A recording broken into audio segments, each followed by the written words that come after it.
My name is Tony and this is my story. I live in an area which is classed as socially and economically deprived. It's a council estate and it's one of the largest council estates in Wales.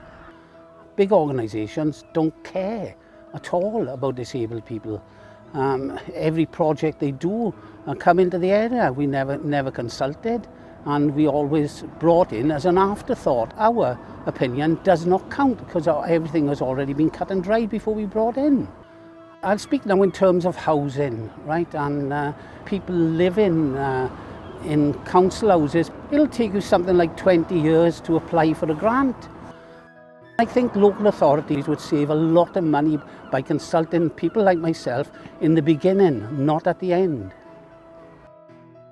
Well, I think personally to create a level playing field and a sense of fairness, right, is to include disabled people in everything.